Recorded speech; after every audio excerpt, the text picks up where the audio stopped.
السلام عليكم ورحمة الله تعالى وبركاته. بسم الله الرحمن الرحيم. الحمد لله رب العالمين، وأفضل الصلاة وأتم التسليم على سيدنا محمد وعلى آله وصحبه الطيبين الطاهرين. اللهم لا سهل إلا ما جعلته سهلا، وأنت تجعل الحزن يا ربنا إذا شئت سهلا. اللهم علمنا ما جهلنا، وذكرنا ما نسينا، وزدنا علما واغفر لنا وارحمنا يا أكرم الأكرمين. اللهم إنا نسألك العفو والعافية. اللهم إنك عفو كريم تحب العفو فاعف عنا يا أرحم الراحمين. اللهم اغفر لنا ولوالدينا وارحمهم كما ربونا صغارا، واغفر لنا ولمشايخنا واجزهم عنا خيرا. اللهم اجعل القرآن الكريم ربيع قلوبنا ونورا لبصائرنا وأبصارنا. اللهم علمنا منه ما جهلنا، وذكرنا منه ما نسينا، وارزقنا تلاوته آناء الليل وأطراف النهار على النحو الذي يرضيك عنا. اللهم وفقنا للخير، وارزقنا الإخلاص في النية والقول والعمل. Muslimin dan muslimat rahimakumullah subhanahu wa ta'ala, pada malam ini daripada malam-malam Ramadan al-Mubarak, insyaAllah ta'ala kita akan membahaskan tentang ulumul Quran. Dan pada malam ini kita akan membahaskan tentang ilmu tafsir dan ilmu tajwid, dan kita akan buat tilawatul Quran insya-Allah taala. Untuk tafsirul Quran pada malam ini, kita telah pilih satu surah yang mana ramai para muslimin dan muslimat membacanya pada setiap malam, dan biasanya di masjid-masjid dan di surau-surau akan dibaca pada setiap malam, yang ia adalah suratul Mulk. Maka setelah kita telah menyebut tafsiran surat Al-Fatihah, yang mana kita membacanya setiap hari di dalam salat-salat yang kita melakukan, maka kita pilih untuk menyebut tafsiran bagi surat Al-Mulk yang dibaca oleh ramai muslimin dan muslimat pada setiap malam. Suratul Mulk adalah suratun Makkiyah, dan pada minggu lepas kita telah menjelaskan apakah makna surah Makkiyah. Makkiyah yakni telah diturunkan di Makkah Al-Mukarramah ke atas Rasulullah sallallahu alaihi wasallam. Dan surah ini dinamakan dengan juga Al-Waqiyah, dan dinamakan dengan Al-Munjiyah. Dinamakan dengan Al-Waqiyah dan Al-Munjiyah kerana surah ini yang membacanya pada setiap malam, maka insya-Allah taala ada penjagaan bagi dia daripada azab kubur. Telah diriwayatkan oleh Abu Dawud dan At-Tirmidzi, dan selain daripada kedua-dua mereka daripada jalan Abu Hurairah radhiyallahu anhu, dia telah kata bahawasanya Rasulullah sallallahu alaihi wasallam telah bersabda, suratun fil Quran 30 ayah syafa'at li sahibiha hatta ghufira lah, tabarakalladzi biyadihi al-mulk. Mafhum daripada hadis ini, ada surah di dalam Al-Quran yang mana bilangan ayat-ayatnya adalah 30. Ada padanya 30 ayat. Syafa'at li sahibiha, ia buat syafaat bagi yang membacanya. sampai dia diampunkan. Hatta ghufiralah, sampai dia diampunkan. Tabarakalladzi biyadihil mulk. Ia adalah surat Tabarak. Ia adalah surat Tabarak. Maka hendaklah kita belajar dengan talaqi bagaimana dibaca surah ini. Hendaklah kita belajar tajwid supaya kita tahu bagaimana surah ini dibaca dengan betul. Dan hendaklah kita ambilnya dengan talaqi daripada guru yang ada ilmu, yang dia telah mengambil Quran daripada gurunya. Ada isnad yang bersambung kepada Rasulullah sallallahu alaihi wasallam. Dan hendaklah kita juga belajar tentang tafsiran surah ini yang ada baginya kelebihan yang besar. Muslimin dan muslimat rahimakumullah, At-Tirmidzi telah meriwayatkan daripada jalan Ibnu Abbas bahwasanya ada seorang lelaki daripada para sahabat Rasulullah sallallahu alaihi wasallam yang mana pada suatu malam dia sampai ke tempat dan dia telah mendirikan kemah di tempat itu. Dia tak perasan bahwasanya di sana ada kubur. Dia mendirikan khemah di tempat sebenarnya ada kubur, tapi dia tak perasan bahwasanya ada kubur di sana. Kemudian pada waktu malam dia dengar daripada kubur bacaan Tabarakalladzi biyadihil mulk. Yani dia dengar bacaan surat Al-Mulk datang daripada kubur. Maka dia pergi kepada Rasulullah sallallahu alaihi wasallam dan dia telah menyebut bagi Rasulullah sallallahu alaihi wasallam apa yang telah berlaku dengannya. Maka Rasulullah sallallahu alaihi wasallam telah bersabda, Hiyal mani'ah, hiyal munjiyah, tunjihi min azabil qabr. Hiyal mani'ah, hiyal mani'ah, hiyal munjiyah, yani ia mempertahankannya, menyelamatkannya, tunjihi min azabil qabr, ia menyelamatkan dia daripada azabul qabr, azab kubur. Hadis ini hadis yang telah ditahsinkan oleh Al-Hafiz At-Tirmidzi dan As-Suyuti. Maka apabila kita dengar tentang kelebihan ini, kita tahu kenapa orang-orang Islam mereka pada setiap malam rajin untuk membaca surat Al-Mulk. Maka hendaklah kita buat ini amalan harian yang mana kita pada setiap malam kita membaca surat Al-Mulk. Tidak akan mengambil masa yang panjang kerana 30 ayat tidak akan mengambil masa panjang walaupun membacanya pada setiap malam. Maka apa yang ada di dalam surah ini? Apakah tafsiran surah ini? Jom kita dengar sama-sama tentang tafsiran surah ini. Allah Ta'ala telah berfirman, Bismillahirrahmanirrahim. تبارك الذي بيده الملك وهو على كل شيء قدير. تبارك الذي بيده الملك. تبارك di sini maknanya maha suci Allah Subhanahu wa taala. Maha suci Allah Subhanahu wa taala. Allah Subhanahu wa taala dia tidak seperti ciptaannya, dia tidak bersifat dengan sifat-sifat ciptaan. Tabarakalladzi biyadihil mulk. Allah Ta'ala maha suci daripada bersifat dengan sifat-sifat ciptaan. Dia tidak seperti sesuatu. Allah Subhanahu wa Ta'ala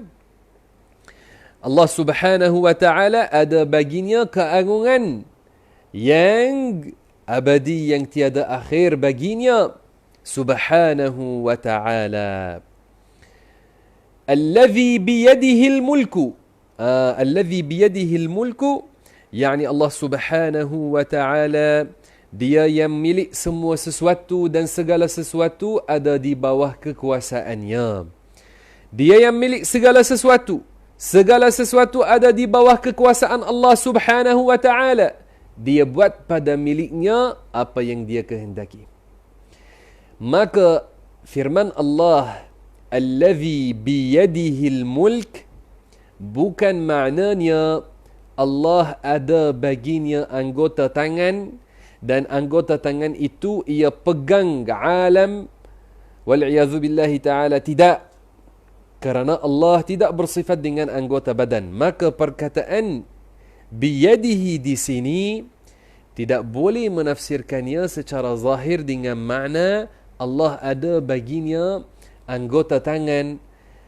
Perkataan yad di dalam bahasa Arab ada baginya banyak makna, lebih daripada 10 makna ada bagi perkataan yad di dalam bahasa Arab. Maka di antara makna-makna itu adalah kuasa.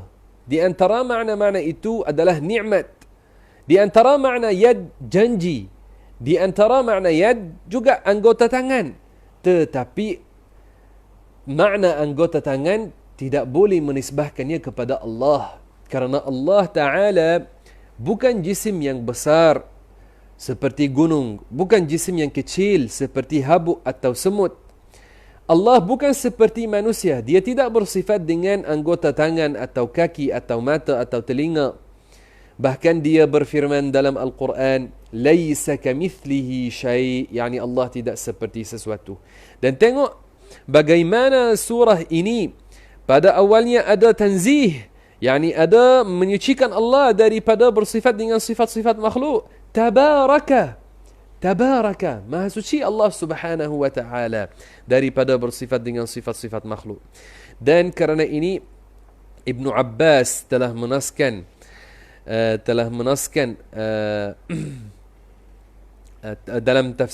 dalam tafsiran ayat ini, bahawasanya ini merujuk kepada as-sultan, al-mulk as-sultan. Muslimin dan muslimat rahimakumullah subhanahu wa ta'ala, Allah Ta'ala dia yang milik segala sesuatu. Langit-langit dan bumi-bumi dan apa yang ada di dalamnya, apa yang ada di antaranya, semuanya milik Allah dan semuanya ciptaan Allah Subhanahu wa ta'ala. Daripada sekecil-kecil makhluk sampai makhluk yang paling besar dari sudut ukuran dan keluasan, yang ia adalah arsh, al-arshu, yang ia atap syurga, semua itu di bawah kekuasaan Allah Subhanahu wa ta'ala. Dia yang menciptanya. Allah berfirman, وَهُوَ عَلَى كُلِّ شَيْءٍ قَدِيرٌ, yakni dan dia maha berkuasa ke atas setiap sesuatu. وَهُوَ عَلَى كُلِّ شَيْءٍ قَدِيرٌ, dia maha berkuasa ke atas setiap sesuatu. Maka hendaklah kita bertawakal kepada Allah Subhanahu wa ta'ala yang dia maha berkuasa ke atas setiap sesuatu. Dan semua sesuatu di bawah kekuasaannya. Hendaklah kita bertawakal kepada Allah Subhanahu wa ta'ala. Allah, alhamdulillah, syukur kepada Allah Subhanahu wa ta'ala, Tuhan kita yang kita menyembah. Dia maha berkuasa ke atas setiap sesuatu. Dia yang mencipta segala sesuatu. Dia yang mencipta kita. Dia yang memberi rezeki kepada kita. Dia yang menghidupkan kita dan dia yang mematikan kita. Dan dia buat pada alam ini apa yang dia kehendak.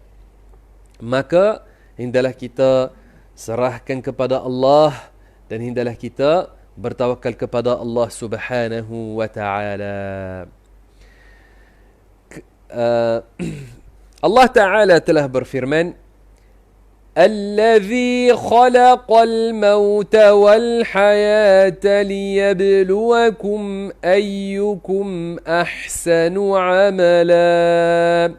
الذي خلق الموت والحياة, yakni Allah Ta'ala dia yang mencipta kehidupan dan dia yang menciptakan mati. Maka kehidupan dan mati kedua-duanya dengan ciptaan Allah Subhanahu wa ta'ala. Dia yang telah menghidupkan kita dan dia yang akan mematikan kita. Maka kehidupan dan mati itu semuanya dengan ciptaan Allah Subhanahu wa ta'ala. Semuanya dengan kehendak Allah Subhanahu wa ta'ala. Jalla jalalullah, subhanallahil azim. Allah Subhanahu wa ta'ala telah menjadikan dunia ini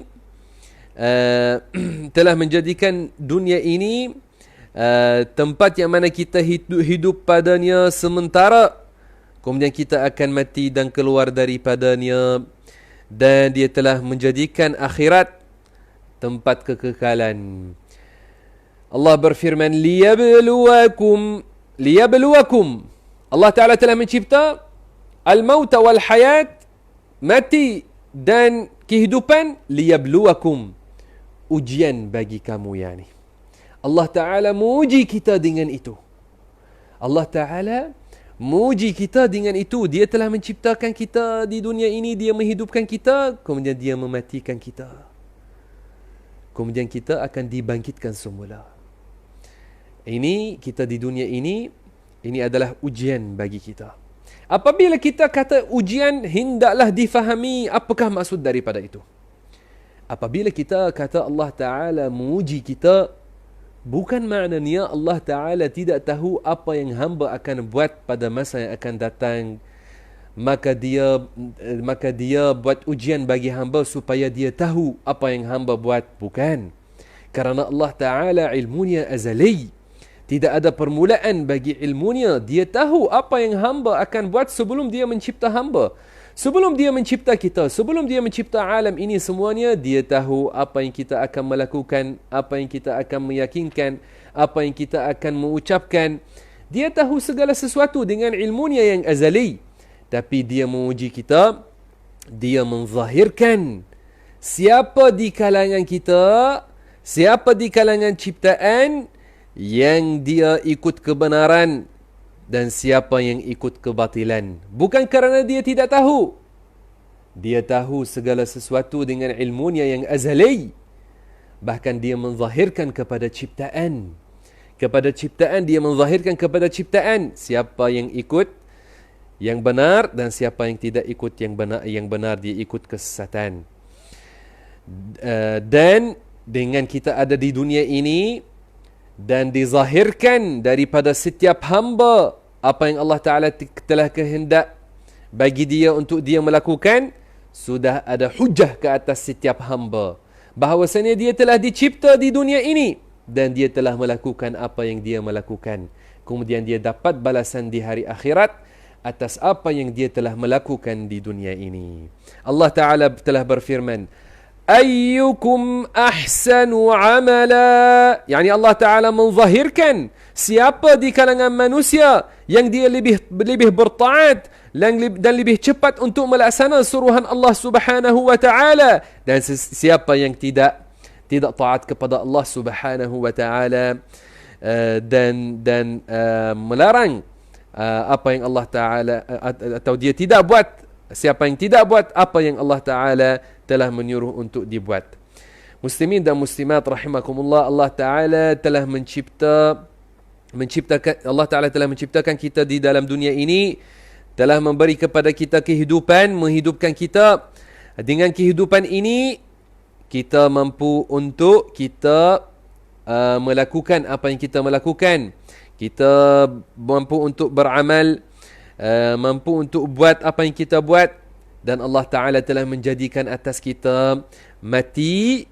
Allah Ta'ala telah takdirkan ke atas kita mati, yang mana ini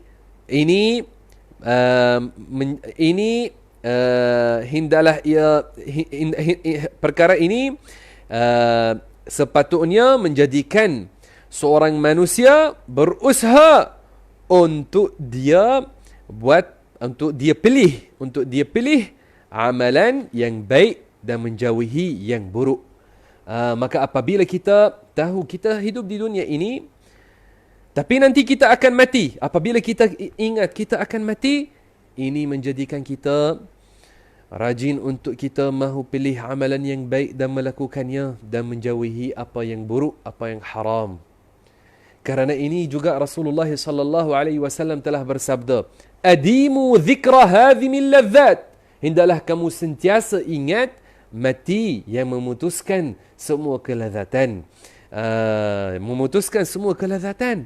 Maka apabila kita ingat mati, kita lebih rajin untuk kita buat tarawih, untuk kita buat qiyam Ramadan. Apabila kita ingat mati, kita lebih rajin untuk kita membaca Quran. Apabila kita ingat mati, kita lebih rajin untuk buat sedekah. Apabila kita ingat mati, kita lebih rajin untuk duduk dan hadir majlis ilmu. Tapi apabila kita lupa mati, maka kita akan dapat diri kita lagi terjerumus dalam hal-hal duniawi dan tidak memperbanyakkan amalan taat.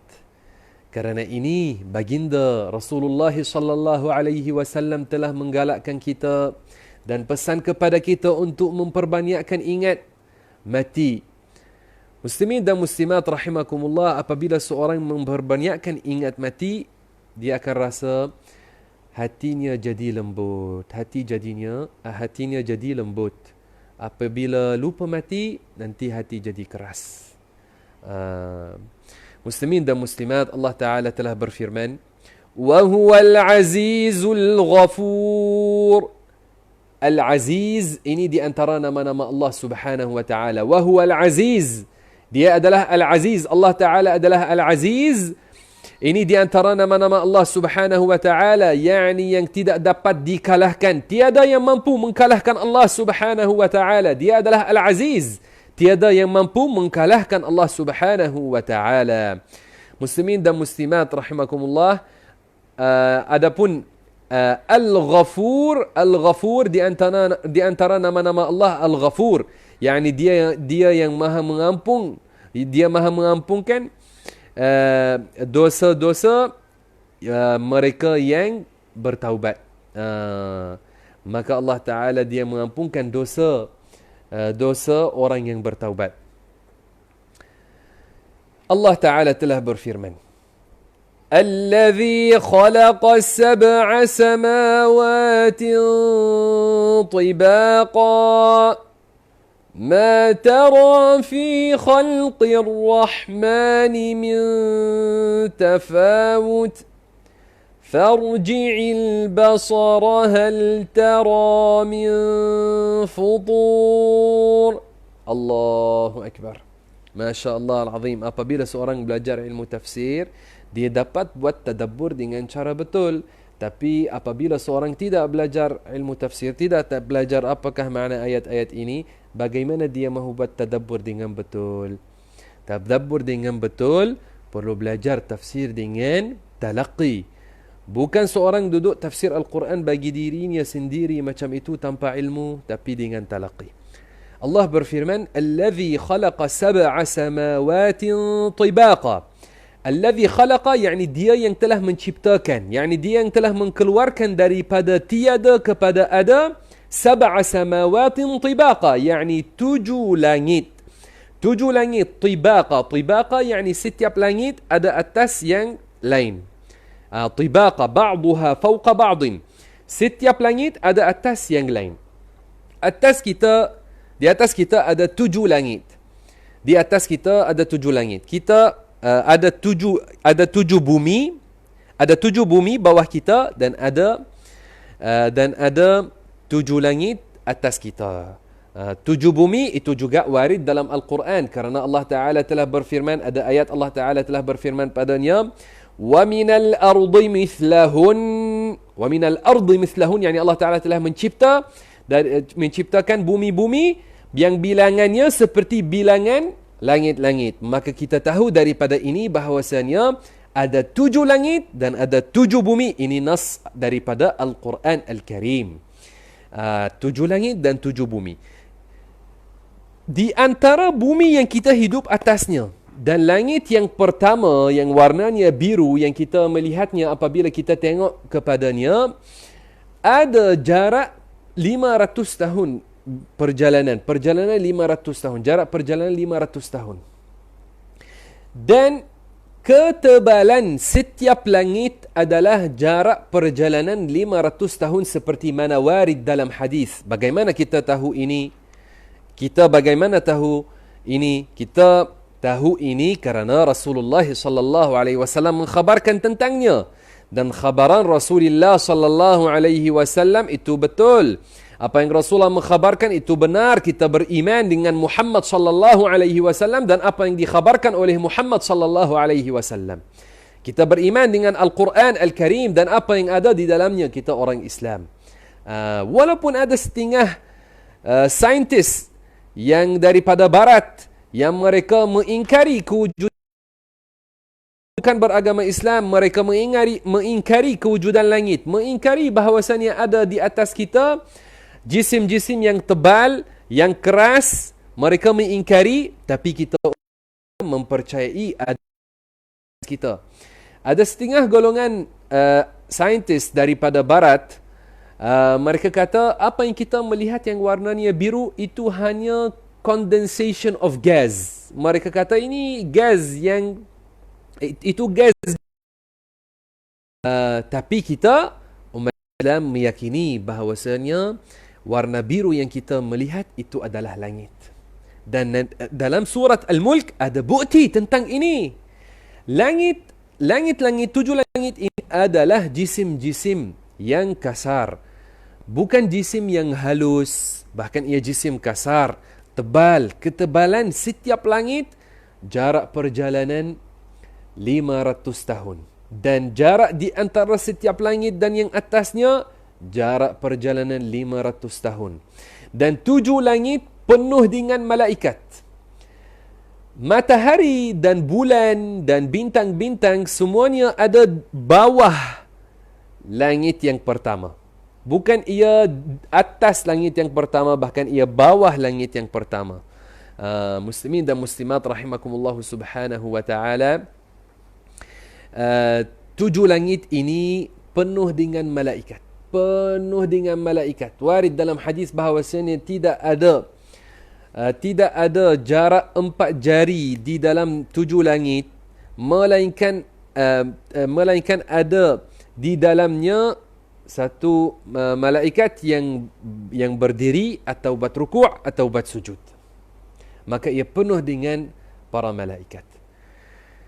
Allah Ta'ala telah berfirman, Alladhi khalaqa sab'a samawatin tibaqa. Allah Ta'ala telah mencipta 7 langit, yang mana setiap langit ada atas yang lain.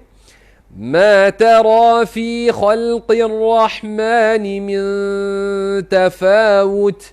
Yani kamu wahai manusia tidak mampu melihat kamu wahai manusia tidak mampu melihat ada apa yang langit ini yang ia ciptaan Allah Subhanahu wa taala. Jika kita melihat kepadanya, maka kita tidak melihat ada keaiban padanya, tidak melihat ada lubang-lubang di dalamnya atau rekahan-rekahan.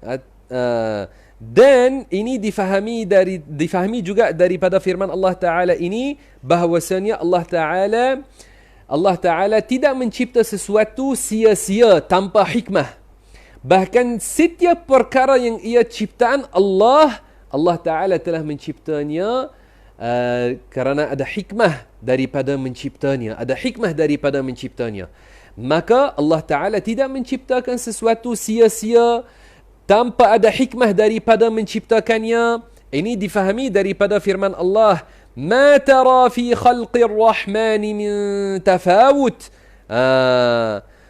Dan di sini kita sebut sedikit tentang ilmu al-qiraat.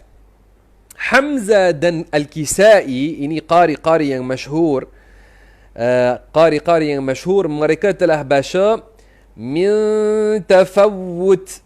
Yani mereka telah baca Ma tara fi khalqir rahmani min tafawut, dengan sabdu atas waw. Ini qiraah bagi Hamzah dan Al-Kisai. Adapun selain daripada Hamzah dan Al-Kisai, mereka baca min tafawut. Maka bacaan yang kita guna bacaan Hafs an Asim. Kita baca Hafs an Asim, kita baca min tafawut. Tapi kita nak sebut sedikit tentang perbezaan qiraat, supaya kalau kita dengar selain kita membaca dengan qiraat yang lain, jangan kita cepat-cepat mengingkari atasnya dan kata kepadanya kamu salah dan itu tak. Kerana ada lebih daripada satu qiraat bagi Al-Quran. Maka kita bagi contoh-contoh supaya muslimin dan muslimat ingat bahawasanya ada lebih daripada satu qiraat bagi Al-Quran. Allah Ta'ala telah berfirman, Farji'il basara hal tara min futur. Yani, hendalah kamu melihat hendalah kamu ulang melihat kepada langit. Hendalah kamu tengok, kemudian tengok kepadanya sekali lagi, kemudian sekali lagi setelahnya. Hal tara min futur? Adakah kamu melihat ada rekahan-rekahan dan celahan-celahan di dalamnya? Yani kamu tidak dapat melihat ada di dalamnya celahan-celahan atau rekahan-rekahan atau lubang-lubang di dalam langit. Kamu tidak dapat ada keaiban di dalam langit.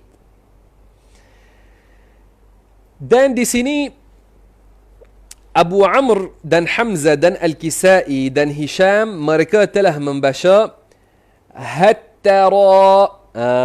Mereka baca hattara.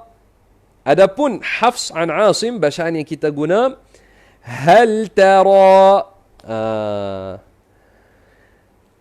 Allah Ta'ala telah berfirman, ثم ارجع البصر كرتين ثم ارجع البصر كرتين ينقلب إليك البصر خاسئا وهو حسير. الله أكبر. Yani kemudian hendaklah kamu melihat sekali setelah sekali yang lain. Tengok kepada langit. Kenapa Allah Ta'ala menyuruh untuk melihat lebih daripada satu kali? Kerana boleh jadi manusia apabila melihat sesuatu kali pertama, dia tak perasan keaiban yang ada di dalamnya. Tapi Allah Ta'ala suruh manusia untuk melihat kepada langit sekali setelah sekali yang lain. Walaupun dia melihat banyak kali, dia tidak akan dapat melihat keaiban di dalam langit. Tidak dapat melihat di dalamnya rekahan, celahan, lubang-lubang. Subhanallahil azim. Allah Maha berkuasa ke atas setiap sesuatu. Dia mencipta langit-langit. Jisim yang besar lebih besar daripada bumi ini, dan jisim kasar, tebal, dan ia berada di tempatnya tanpa ada baginya tiang-tiang, tanpa ada baginya sesuatu yang ikatnya daripada atas, bahkan ia kekal di tempatnya dengan kekuasaan Allah Subhanahu wa taala. Jalla jalalullah, subhanallahil azim. La ilaha illallah. Hendaklah kita tadabbur dalam makna ayat-ayat ini. Allah Ta'ala telah berfirman, yanqalib, yani akan kembali, ilaikal basaru khasi'an wa huwa hasir, yani penglihatan kamu kembali setelah kamu melihat kepada langit, penglihatan kamu kembali tanpa mampu melihat apa-apa keaiban, walaupun sudah letih melihat, tidak dapat melihat apa-apa keaiban. Allahu Akbar. Allah berfirman, وَلَقَدْ زَيَّنَّا السَّمَاءَ الدُّنْيَا بِمَصَابِيحَ وَجَعَلْنَاهَا رُجُومًا لِلشَّيَاطِينِ وَأَعْتَدْنَا لَهُمْ عَذَابَ السَّعِيرِ. La ilaha illallah. Muslimin dan muslimat, sebelum saya sambung tafsiran, saya minta daripada kamu untuk share dan jemput saudara dan saudari yang mereka suka untuk dengar tentang tafsirul Quran dan tadabbur makna-makna ayat Al-Quran. Ada ramai di luar sana yang mana mereka konon-kononnya buat tafsirul Quran atau tadabbur tapi tanpa ilmu, tanpa rujuk kepada apa yang ulama tafsir telah sebut. Alhamdulillah, tafsir yang saya membahaskan pada malam ini adalah tafsiran yang saya telah belajar daripada guru saya, yang mana dia telah belajarnya daripada gurunya, daripada para ulama tafsir. Kita ajar ilmu tafsir dengan talaqi, walhamdulillah rabbil alamin. Maka hendaklah kita membantu mereka yang suka nak tahu tentang tafsirul Quran, tapi kadang-kadang mereka pilih jalan yang salah. Mereka pergi kepada orang yang mana dia tafsir Quran tanpa talaqi dan tanpa ilmu. Bantu mereka, jemput mereka untuk mereka dengar tafsiran yang betul. Firman Allah Ta'ala, وَلَقَدْ زَيَّنَّا السَّمَاءَ الدُّنْيَا, yani Allah Ta'ala telah menjadikan hiasan bagi langit as-sama' dunia, langit yang pertama, yakni bawahnya Allah Ta'ala telah menjadikan bintang-bintang, bimasabih. Perkataan misbah kalau diterjemahkan literal kepada bahasa Melayu, maknanya pelita. Misbah yakni pelita, masabih yakni pelita-pelita. Maka Allah Ta'ala telah menjadikan bawah langit yang pertama, menjadikan bintang-bintang yang ia mencahayakan, ada padanya cahaya, ia mencahayakan. Allah berfirman, وَجَعَلْنَاهَا رُجُومًا لِلشَّيَاطِينَ, yani Allah Ta'ala telah menjadikan daripada bintang-bintang itu rujuman lisyayatin. Allah Ta'ala telah menjadikan daripadanya sesuatu-sesuatu yang dengannya syaitan-syaitan akan dilemparkan. Akan terpisah daripada bintang-bintang sesuatu yang namanya asyuhub. Asyuhub itu sesuatu yang berapi, yang mana malaikat akan melemparkan syaitan-syaitan yang mereka cuba untuk dengar khabar yang malaikat membahaskan di awan-awan. Kerana ada malaikat di awan-awan, mereka membahaskan apa yang akan, setengah daripada apa yang akan berlaku. Maka ada syaitan-syaitan yang mereka cuba untuk mahu dengar apa yang malaikat kata, kemudian mereka nak ambil khabar itu dan memberinya kepada bomoh, maka para malaikat akan melemparkan mereka dengan asyuhub. Asyuhub itu ia terpisah daripada bintang-bintang. Masya Allah al-azim. Allah berfirman, وَأَعْتَدْنَا لَهُمْ عَذَابَ السَّعِيرِ, yani Allah Ta'ala telah sediakan bagi syaitan-syaitan itu yang mereka cuba untuk dengar. Allah Ta'ala telah sediakan bagi mereka azab as-sa'ir, yani azab di dalam api neraka. As-sa'ir itu satu nama bagi api neraka. Maka setelah mereka dibakar dengan asyuhub di dunia, mereka dibakar dengan api neraka di akhirat. Allah berfirman, وَلِلَّذِينَ كَفَرُوا بِرَبِّهِمْ عَذَابُ جَهَنَّمَ وَبِئْسَ الْمَصِيرِ, dan Allah Ta'ala telah sediakan bagi mereka yang telah kufur dengan Allah Subhanahu wa Ta'ala daripada manusia dan jin, azab jahannam, azab api neraka. Dan azab api neraka adalah azab yang pedih. Allah Ta'ala telah menjadikan jahannam satu api yang sangat-sangat besar. Rasulullah sallallahu alaihi wasallam telah mengkhabarkan bahawasanya api neraka telah terbakar selama 1000 tahun sampai ia jadi berwarna merah, dan 1000 tahun yang lain sampai ia jadi berwarna putih, dan 1000 tahun yang lain sampai ia jadi berwarna hitam yang gelap, riwayat oleh At-Tirmidzi.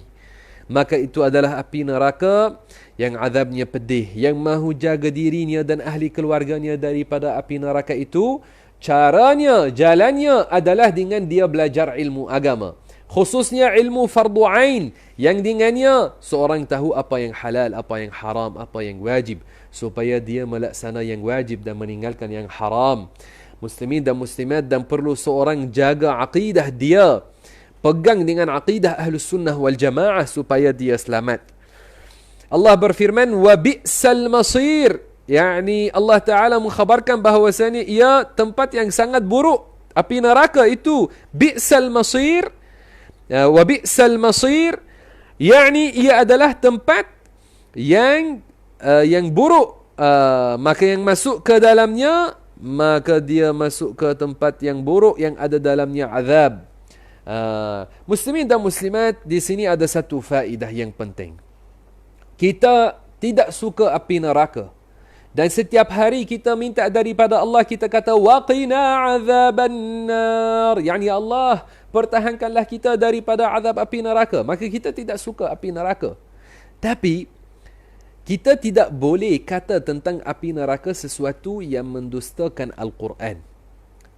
Yani tidak boleh kata tentang api neraka bahawasanya azabnya ringan atau tidak ada padanya azab, atau dikatakan, dan tidak boleh dikatakan tentang api neraka bahawasanya ia adalah tempat rawatan, tidak ada azab di dalamnya. Jika orang kata seperti ini, dia mendustakan Al-Quran. Kerana dalam Al-Quran Allah Ta'ala mengkhabarkan bahawasanya azab api neraka adalah azab yang pedih.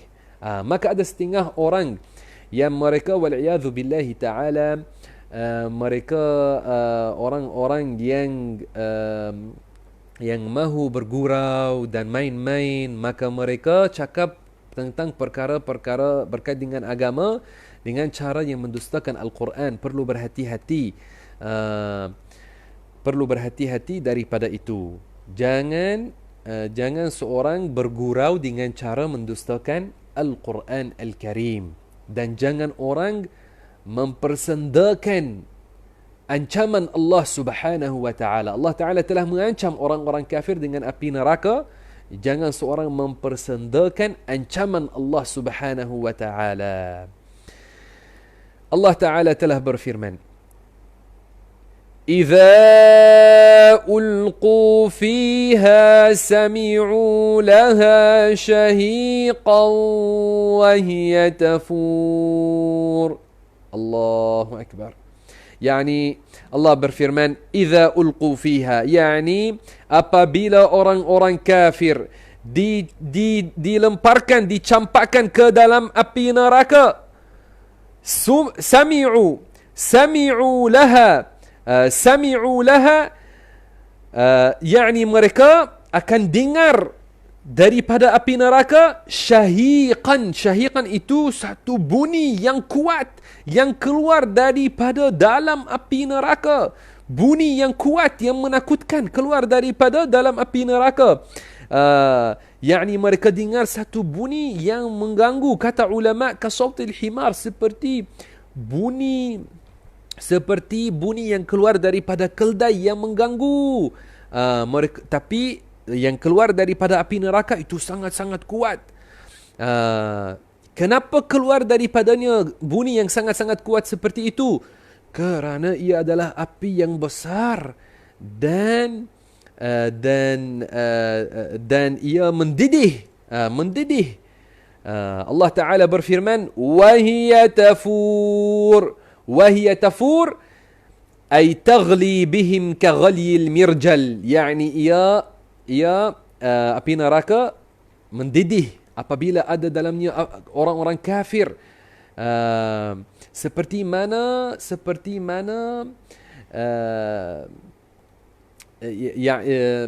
ia akan mendidih.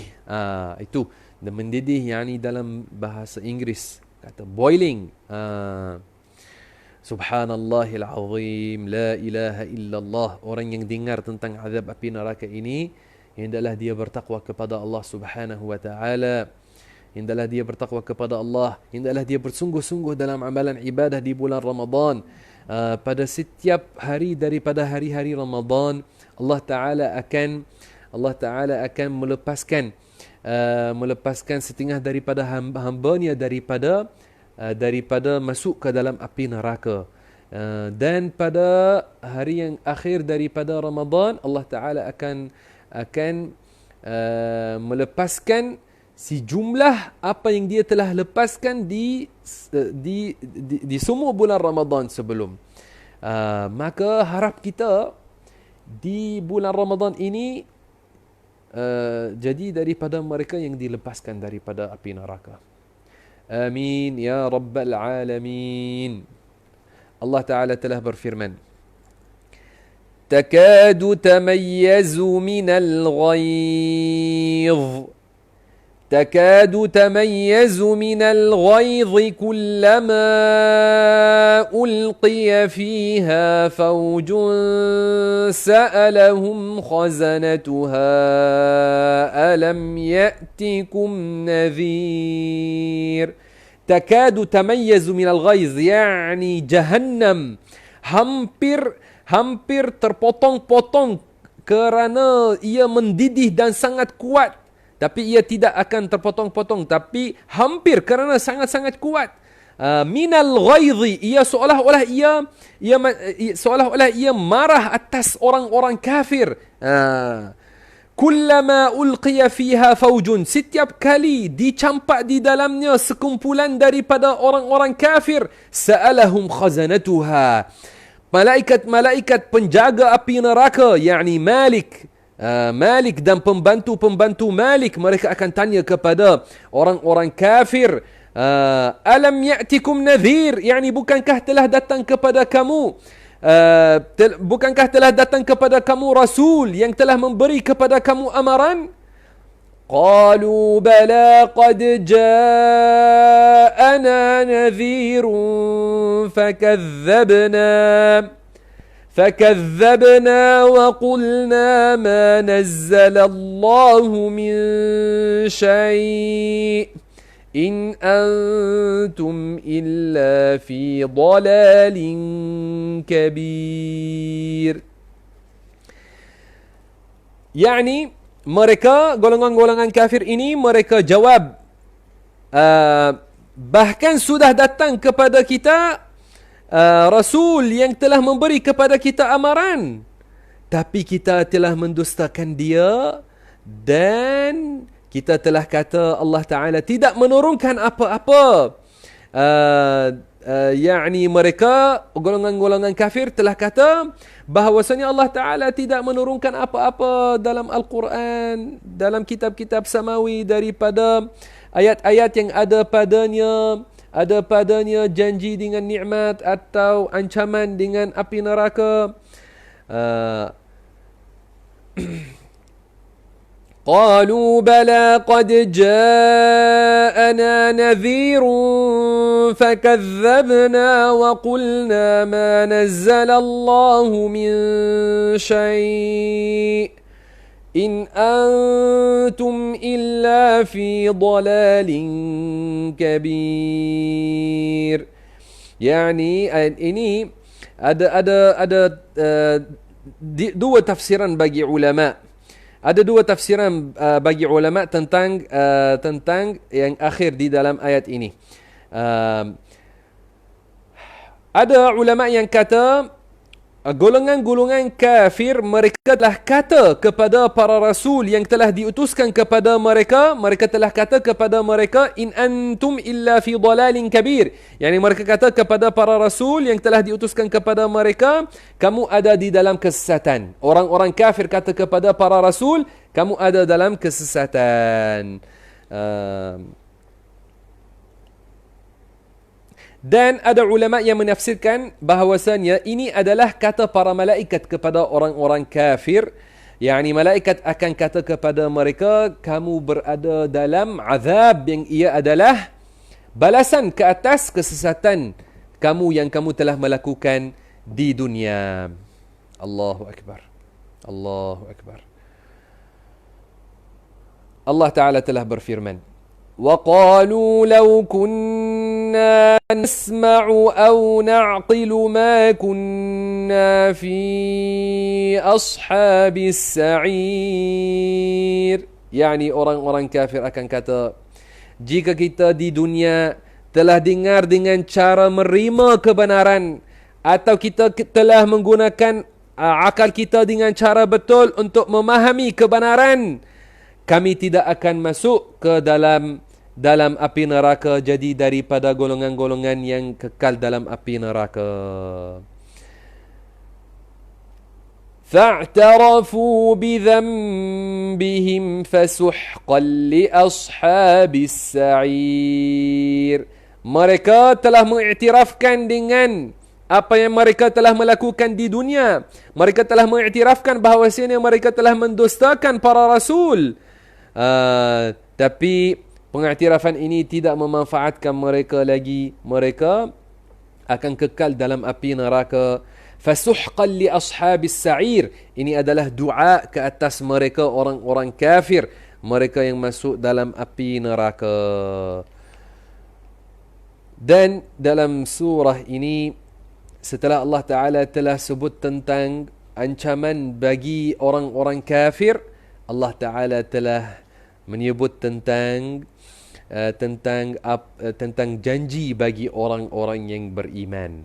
Tetapi tentang janji-janji bagi orang beriman dan apa yang warid tentangnya dalam surat Al-Mulk, ini kita kekalkan tafsirannya untuk kali yang akan datang. Sekarang kita nak membahaskan tentang ilmu tajwid. Malam ini saya mahu membahaskan tentang idgham. Yang mana ada ramai orang, mereka baca Al-Quran tapi mereka tak faham tentang idgham betul-betul. Bagaimana caranya, bagaimana kaedah untuk membuat idgham dengan cara betul. Kita akan baca daripada kitab Fathul Aqfal. Ada dalam page ini matan Fathul Aqfal tentang idgham. Harap semua follow kita. Jangan keluar sebelum kita habis. Ambil manfaat ini sekarang bulan Ramadan. Ini membantu kamu untuk tahu bagaimana Quran dibaca dengan cara betul. Maka sabar sampai kita habis syarahan tentang hukum al-idgham, insya-Allah taala. Okey, pada minggu lepas yang tidak dapat dengar syarahan tentang Fathul Aqfal kitab tajwid daripada awal, boleh rujuk kepada episod kita pada Sabtu lepas tentang ulumul Quran, dan dia boleh tengok balik dan dengar syarahan tentang bahagian pertama daripada kitab ini.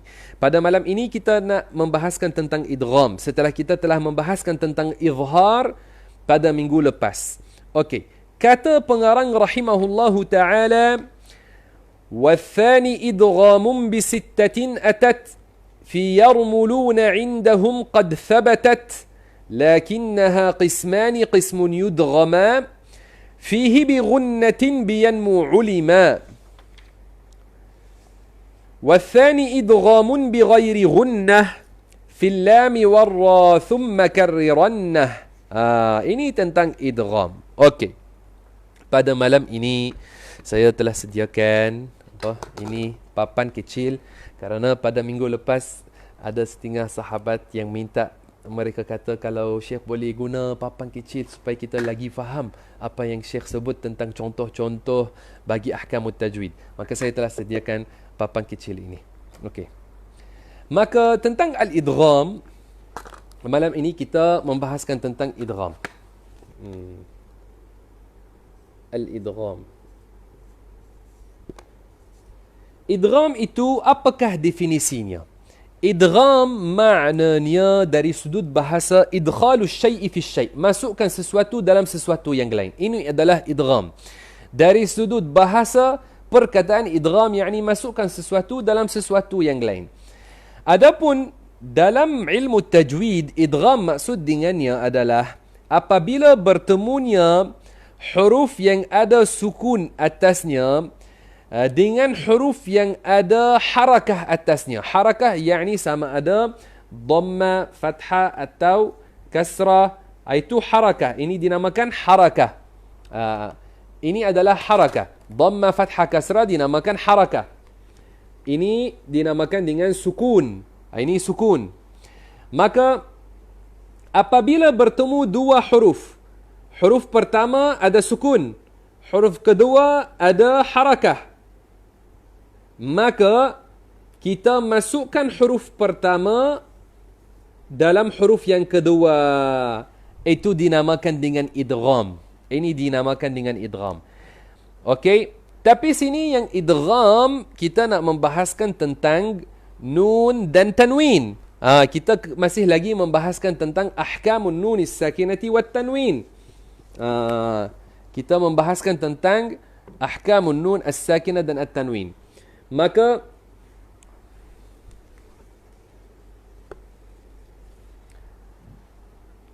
nun sakinah adalah nun yang ada sukun. Adapun tanwin yakni sama ada dua dhammah atau dua fathah atau dua kasrah. Okey. Maka nun sakinah dan tanwin, bila kita buat idgham baginya dan bagaimana cara idgham itu.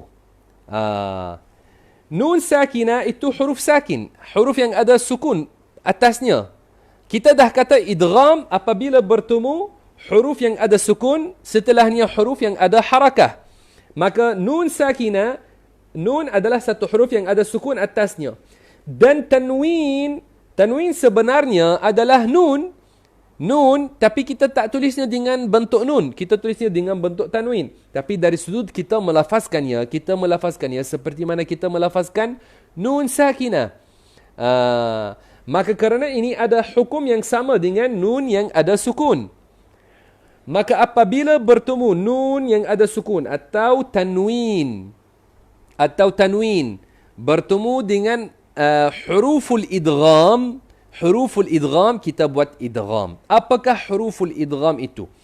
Huruful idgham ia adalah berkumpul dalam kata ulama yarmulun. Ya, ra, mim, lam, waw, nun. Ya, ra, mim, lam, waw, dan nun. Ini adalah huruful idgham. Okey? Ini adalah huruful idgham. 6 huruf. Ada 6 huruf huruful idgham. Ini perlu kamu hafal. Kalau kamu tidak hafal ini, sedang kamu membaca, bagaimana kamu akan ingat bahawa di sini perlu buat idgham, di sini perlu buat izhar. Maka huruf izhar, huruf idgham perlu kamu hafal. Okey. Maka kata pengarang wathani idghamun bisittatin atat, yakni hukum yang kedua daripada hukum nun sakinah dan tanwin adalah idgham pada 6 huruf.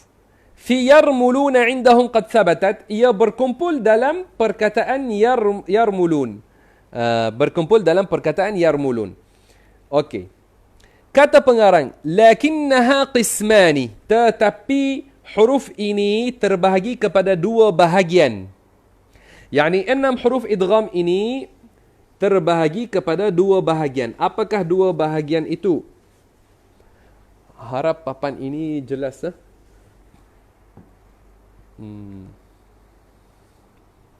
Okey. Huruf idgham, tentang idgham. Idgham terbahagi kepada 2. Ada bi gunnah,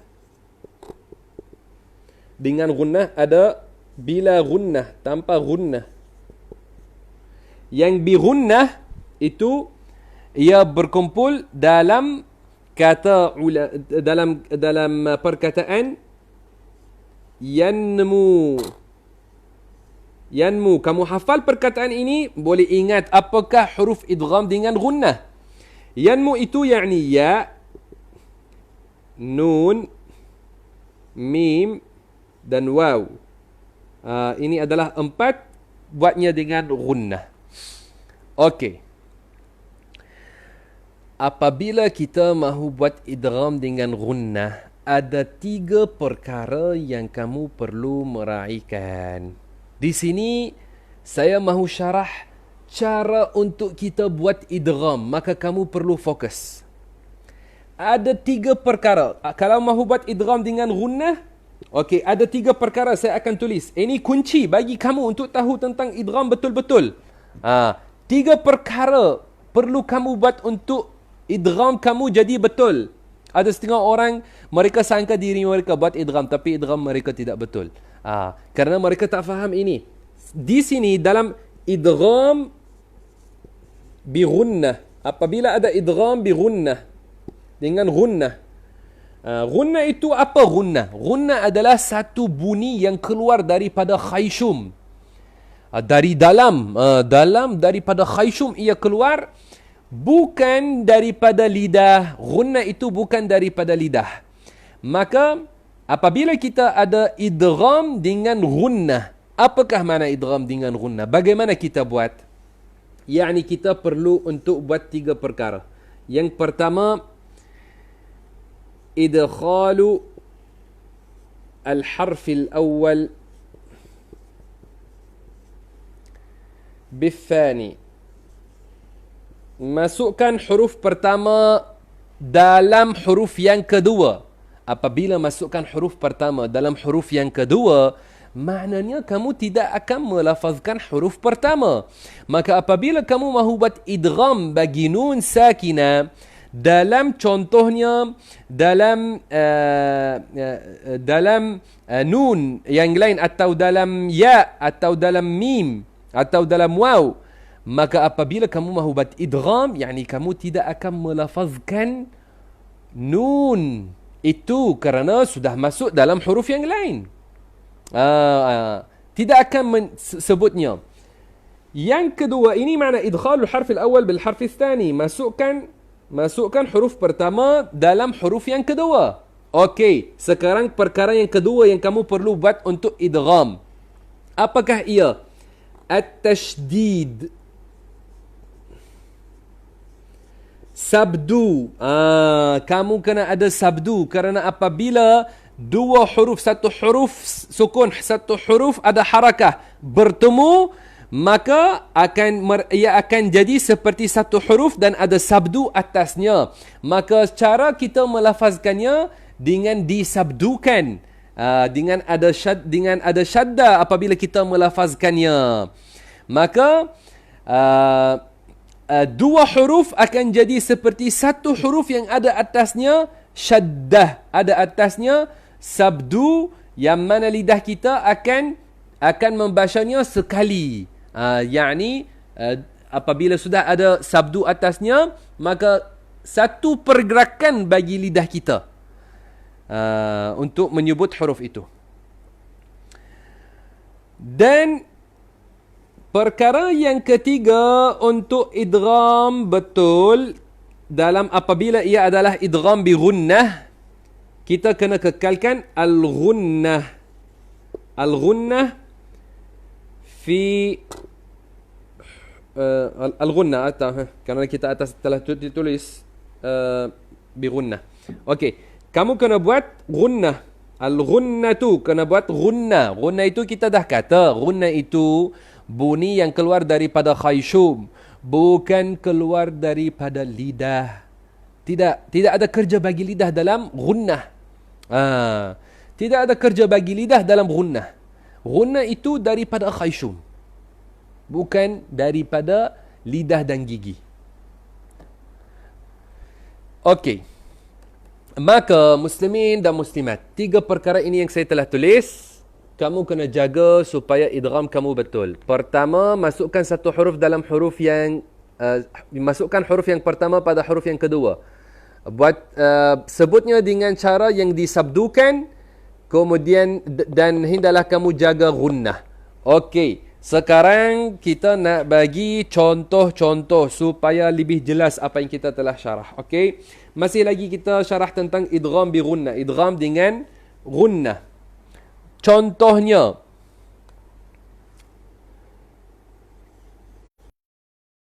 Mayul.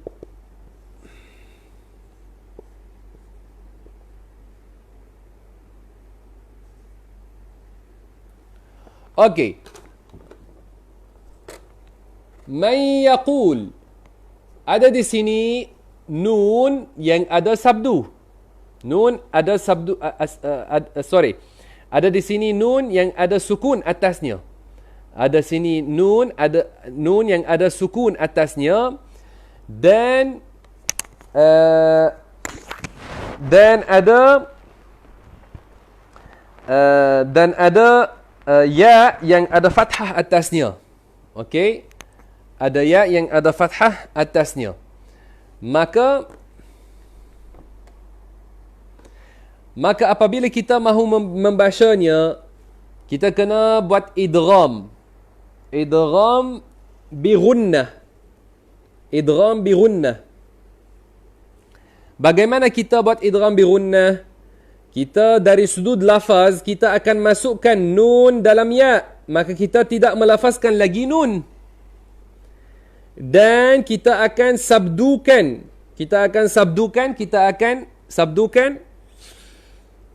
Dan kita akan kekalkan gunnah yang maka kita akan baca man yaqul. Tengok, kita tak sebut nun.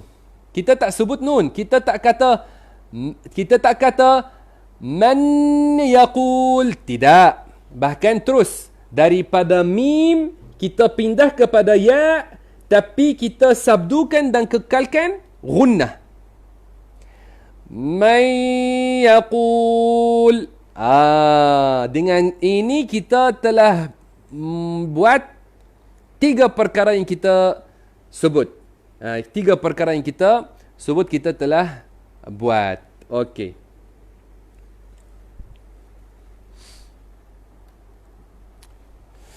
Contoh yang lain. Ini adalah contoh bagi nun. Okey. Sekarang contoh yang lain.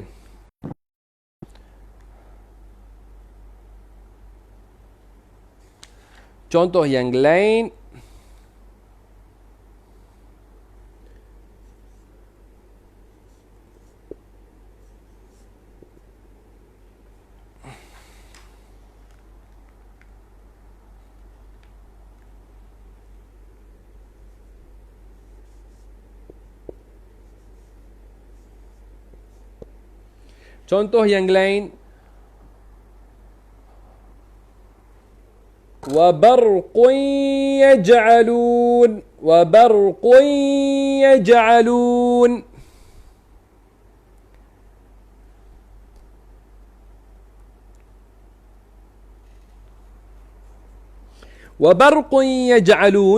Di sini ada tanwin. Okey, maka kita nak buat idgham dengan gunnah. Maka kita akan masukkan nun sakinah dari sudut lafaz yang ia adalah tanwin dari sudut tulisan, kita masukkannya dalam ya. Dan kita sabdukan dan kekalkan gunnah. Maka kita baca wa barqun yaj'alun.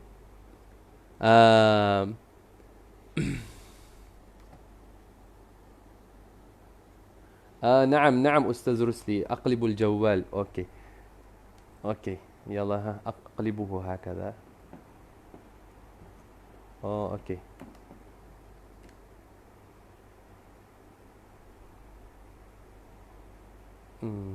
Tapi Facebook tulis tak boleh rotate bila kamu dalam.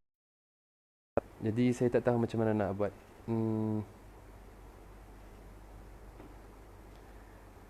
Dia tulis, saya cuba untuk rotate, tapi mungkin kita nak rotate daripada awal, bukan di tengah. Dia tulis tak boleh rotate terus. Saya akan cuba letak di sini macam ini. Okey. Jadi wa barqun yaj'alun. Di sini ada tanwin dan ada ya. Tanwin dan ya. Maka kita akan baca wa barqun yaj'alun.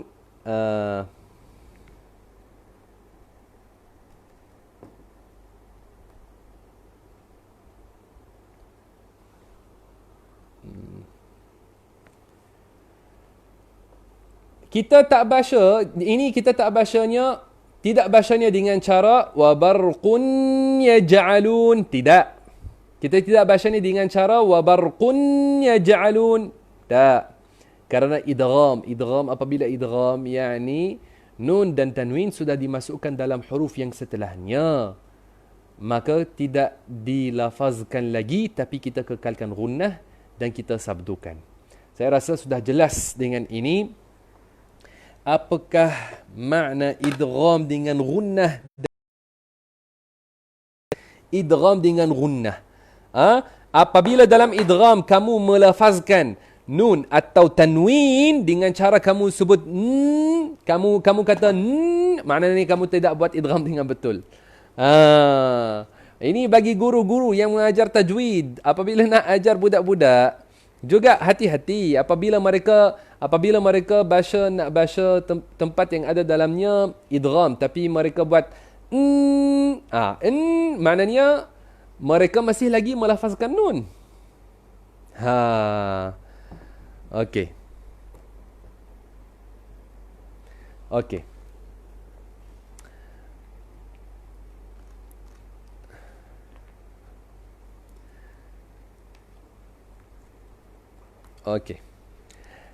Sekarang wathani idghamun kata pengarang wathani idghamun bighairi ghunnah fil lam war ra thumma karrirannah. Wathani idghamun bighairi ghunnah fil lam war ra thumma karrirannah. Yani jenis yang kedua daripada idgham tanpa gunna. Apabila idgham tanpa gunna, kita kekalkan buat dua perkara yang pertama. Masukkan huruf yang pertama pada huruf yang kedua, tapi tanpa gunna. Maka contohnya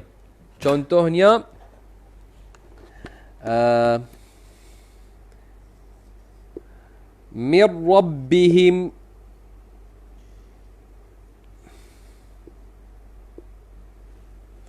Okey.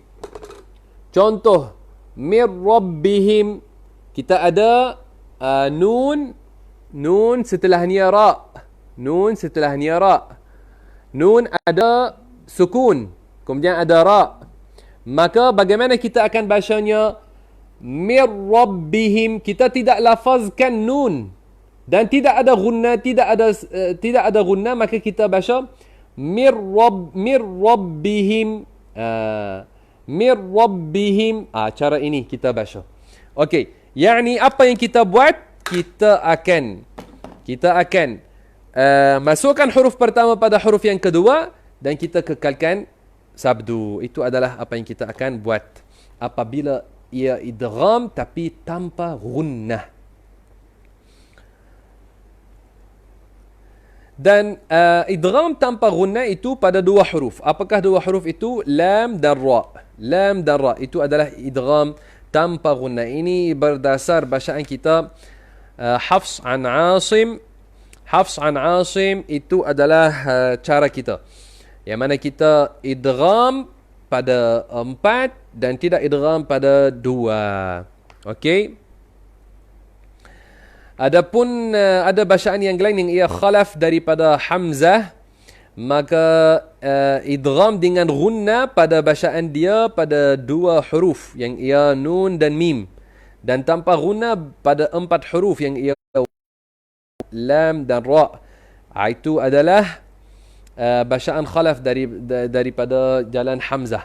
Okey, adapun kita Hafs an Asim, maka ini adalah cara kita buat idgham.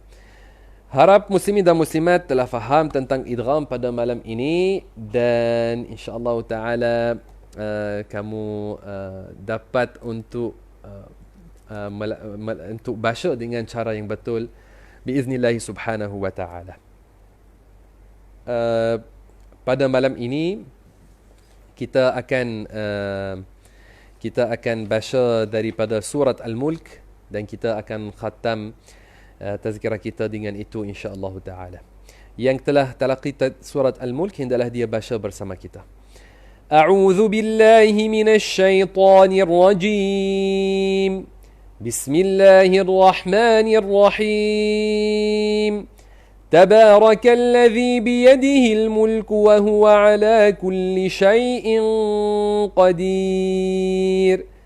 الذي خلق الموت والحياة ليبلوكم أيكم أحسن عملا وهو العزيز الغفور الذي خلق 7 سماوات طباقا ما ترى في خلق الرحمن من تفاوت فارجع البصر هل ترى من فطور ثم ارجع البصر كرتين ينقلب إليك البصر خاسئا ينقلب إليك البصر خاسئا وهو حسير ولقد زينا السماء الدنيا بمصابيح وجعلناها رجوما للشياطين وأعتدنا لهم عذاب السعير وللذين كفروا بربهم عذاب جهنم وبئس المصير إذا ألقوا فيها سمعوا لها شهيقا وهي تفور تكاد تميز من الغيظ كلما ألقي فيها فوج سألهم خزنتها ألم يأتكم نذير قالوا بلى قد جاءنا نذير فكذبنا وقلنا ما نزل الله من شيء إن أنتم إلا في ضلال كبير وقالوا لو كنا نسمع أو نعقل ما كنا في أصحاب السعير فاعترفوا بذنبهم فسحقا لأصحاب السعير صدق Allahul Azim. Sampai sini kita telah sampai dalam tafsiran juga. Maka sampai sini pada malam ini, barakallahu fikum, saya nak minta daripada muslimin dan muslimat untuk membantu kita menyebarkan lagi dakwah dan ilmu Ahlus Sunnah wal Jamaah dengan tekan like bagi page ini dan tekan follow dan jemput kawan-kawan dan kenalan untuk membantu kita juga dengan ini supaya lagi tersebar ilmu Ahlus Sunnah wal Jamaah. Barakallahu fikum wa jazakumullahu ta'ala kulla khair. Dan jangan lupa esok InsyaAllah ta'ala kita ada pengajian ilmu aqidah, syarahan kitab Aqidah Tahawiyah kita akan sambung berserta satu tajuk yang penting berkait dengan aqidah insyaAllah ta'ala. Barakallahu fikum. Jangan lupa niat puasa untuk esok. Wassalamualaikum warahmatullahi ta'ala wabarakatuh.